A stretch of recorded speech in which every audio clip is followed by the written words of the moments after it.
নমস্কার বন্ধুরা, গানে গানে রান্নার চ্যানেলে সবাইকে স্বাগত। আজকের আবার একটা নতুন রেসিপি নিয়ে আপনার সাথে শেয়ার করব। দেখুন, পেঁপে চিংড়ি আলু দিয়ে এরকম একটা রেসিপি আমি শেয়ার করব। তা চলুন বন্ধুরা, দেখুন কীভাবে বানাচ্ছি। বন্ধুরা, আজ আমি আপনার সাথে পেঁপের একটা রেসিপি শেয়ার করব। দেখুন, পেঁপেগুলো এরকম ডোমো ডোমো করে কেটে নিয়েছি, আলুও কেটে নিয়েছি, আর নিয়েছি চিংড়ি। তো এই হচ্ছে উপকরণ। তো পেঁপে দিয়ে আমি আজকের একটা চিংড়ি রেসিপি দেখাবো বন্ধুরা। আপনারা আমার সাথে থাকুন আর পুরো ভিডিওটা দেখতে থাকুন বন্ধুরা।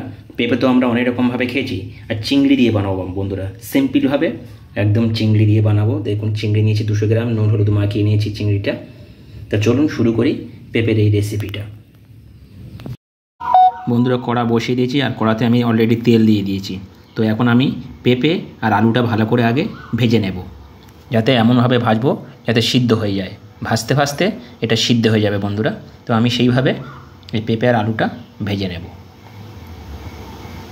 আর বন্ধুরা, সবজি ভেজে নিলে কি হয়, টেস্টটা কিন্তু অনেক গুণ বেশি হয় বন্ধুরা। এইভাবে আপনারা পেঁপে আর আলু দিয়ে চিংড়ি যদি রান্না করেন, তো আমি যেভাবে রান্না করছি আপনারা এইভাবে রান্না করবেন বন্ধুরা। বন্ধুরা, এটা ভাজতে ভাজতে ছোটো করে একটা গান শোনাই, একদম ছোটো করে গান শোনাবো। ভালোবাসা যত বড়, জীবন তত বড় নয়।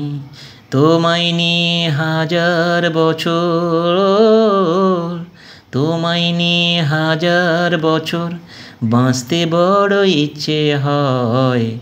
ভালোবাসা যত বড়, জীবন তত বড় নয়। তোমায় নিয়ে হাজার বছর বাঁচতে বড় ইচ্ছে হয়। থ্যাংক ইউ বন্ধুরা, থ্যাংক ইউ। দেখুন বন্ধুরা, গান গাইতে গাইতে ভাজাটাও কমপ্লিট হয়ে গেল। তো আমি এখন নামিয়ে নেব বন্ধুরা। ভাজা হয়ে গেছে, আমি এখন এইভাবে তুলে নেব, তেল থেকে ছেঁকে ছেঁকে তুলে নেব। তো এইভাবে সবগুলো আমি নামিয়ে নিলাম বন্ধুরা। আর এই তেলের মধ্যে আমি কিন্তু রান্নাটা করব, আর তেল দিচ্ছি না এটার মধ্যে। এই তেলের মধ্যে আমি এখন দেব বন্ধুরা অল্প করে কালো জিরে। আমি কালো জিরে দিয়েই রান্নাটা করছি, একদম অল্প করে দিলাম। আর দিয়ে দিলাম 2টো শুকনো লঙ্কা বন্ধুরা। আর বন্ধুরা, দিয়ে দেবো একটা তেজপাতা কেটে দিয়ে দিলাম। একটু কালার করে ভেজে নেব বন্ধুরা। লঙ্কা আর তেজপাতাটা ভাজা ভাজা হওয়ার পরে আমি এর মধ্যে দিয়ে দেবো বন্ধুরা এখানে যে নুন হলুদ মাখিয়ে রেখেছিলাম চিংড়িটা, 200 গ্রাম চিংড়িটা আমি দিয়ে দিলাম। চিংড়িটা দিয়ে আমি এখন ভালো করে ভেজে নেব বন্ধুরা। আমি এই রান্নাটা আমি একটু অন্যরকমভাবে করছি দেখুন। আর আমি চিংড়িটা ভেজে তুলব না, এইভাবে ভেজে নিলাম বন্ধুরা। বন্ধুরা, চিংড়িটা ভাজা হয়ে গেছে। এখন দেবো একটু আদা রসুনের পেস্ট, একটু আদা রসুন পেস্ট দিয়ে দিলাম। দিয়ে দেবো এখন কিছু কাঁচা লঙ্কা, এর মধ্যে কাঁচা লঙ্কা দিয়ে দিলাম। দিয়ে আবার একটু জাস্ট ভেজে নেব, যেহেতু আমি এখানে আদা রসুনের পেস্ট দিয়েছি তাই একটু ভেজে নেব এইভাবে।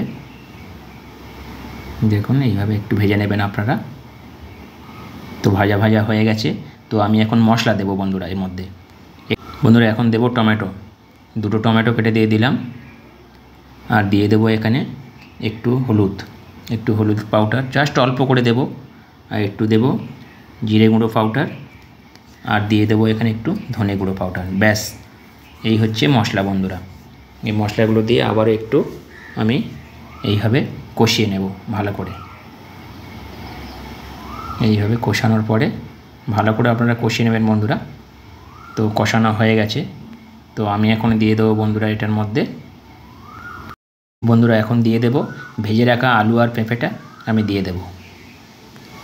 আমি একটু ভালো করে ভেজে নিয়েছিলাম, আপনারা পেঁপেটা যখন ভাজবেন একটু ভালো করে ভেজে নেবেন। দেখুন, দেওয়ার পরে আমি এইভাবে একটু কষিয়ে নেব। আর স্বাদ মতন এখানে লবণ দেব, যতটা পরিমাণ আপনারা সবজি হবে ততটা পরিমাণ আপনারা লবণ দেবেন। স্বাদ অনুযায়ী আপনারা লবণটা দেবেন, কেউ বেশি খায় কেউ কম খায়, যে যেমন খাবেন সেই অনুযায়ী লবণটা দেবেন বন্ধুরা। তো এইভাবে একটু কষিয়ে নেব। কষানোর পরে আমি এর মধ্যে দিয়ে দেবো বন্ধুরা, একটু কষিয়ে নেব এইভাবে। কষানোর পরে আমি এখানে দিয়ে দেবো উষ্ণ গরম জল দিয়ে দিলাম বন্ধুরা। উষ্ণ গরম জল দিয়ে দিলাম পরিমাণ মতন, আর একটু লাগবে যেহেতু সব সিদ্ধ হবে তো বন্ধুরা, আর একটু দেব আমি। আর একটু এর মধ্যে জল দিয়ে আরও একটু জল দিলাম বন্ধুরা। জলটা দিয়ে আমি এটা এখন ঢাকা চাপা দিয়ে 10 থেকে 15 মিনিট হতে দেবো। যতক্ষণ না সিদ্ধ হবে ততক্ষণ বন্ধুরা আমি এটা ঢাকা চাপা দিয়ে রান্নাটা করব বন্ধুরা। আর সব মশলা তো দেওয়া হয়ে গেছে, তো বন্ধুরা আমি এখন ঢাকা দিয়ে দেব। ঢাকা দিয়ে দিলাম বন্ধুরা। ফিরে আসছি 10-15 মিনিট পরে। তো ফিরে এলাম বন্ধুরা, দেখবো এখন খুলে কেমন হয়েছে। দেখুন বন্ধুরা কি দারুণ একটা, যখন খুললাম কি দারুণ একটা গন্ধ ছাড়লো বন্ধুরা। একদম সিদ্ধ হয়ে গেছে, একটু আলুটা একটু বাকি আছে, তো আবারও আমি একটু ঢাকা চাপা দেব।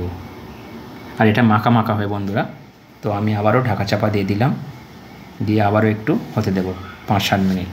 তো আবার চলে এলাম বন্ধুরা, দেখব খুলে কেমন হয়েছে। একদম দারুণ হয়েছে বন্ধুরা। এখন আমি গ্যাসের ফ্লেমটা লো করে দেব। দেখুন বন্ধুরা কি দারুণ লাগছে বন্ধুরা দেখতে, আর খেতেও খুব দারুণ লাগে বন্ধুরা, গরম গরম ভাতে প্লেন একদম। তো আমি এখন দিয়ে দেব ধনেপাতা ছড়িয়ে দিয়ে আমি নামিয়ে নেব বন্ধুরা। এইভাবে আপনারা বাড়িতে ট্রাই করতে পারেন, কিন্তু খেতে খুবই ভালো লাগে। যদি ভালো লেগে থাকে তাহলে আমার চ্যানেলটা লাইক কমেন্ট শেয়ার করবেন বন্ধুরা, আর পাশে থেকে যাবেন। তা আজকের মতন তাহলে বন্ধুরা বিদায় নিই। সবাই কিন্তু ভালো থাকবেন, সুস্থ থাকবেন। আবার নতুন রেসিপি নিয়ে আপনাদের সাথে শেয়ার করব বন্ধুরা। নতুন বন্ধুরা প্লিজ চ্যানেলটা সাবস্ক্রাইব করবেন বন্ধুরা, যদি ভালো লেগে থাকে আমার রেসিপিগুলো। তাহলে বন্ধুরা আজকের মতন বিদায় নিই, আবার দেখা হবে নতুন রেসিপি নিয়ে। সবাই ততক্ষণে সুস্থ থাকবেন। তাহলে বাই বাই, টাটা।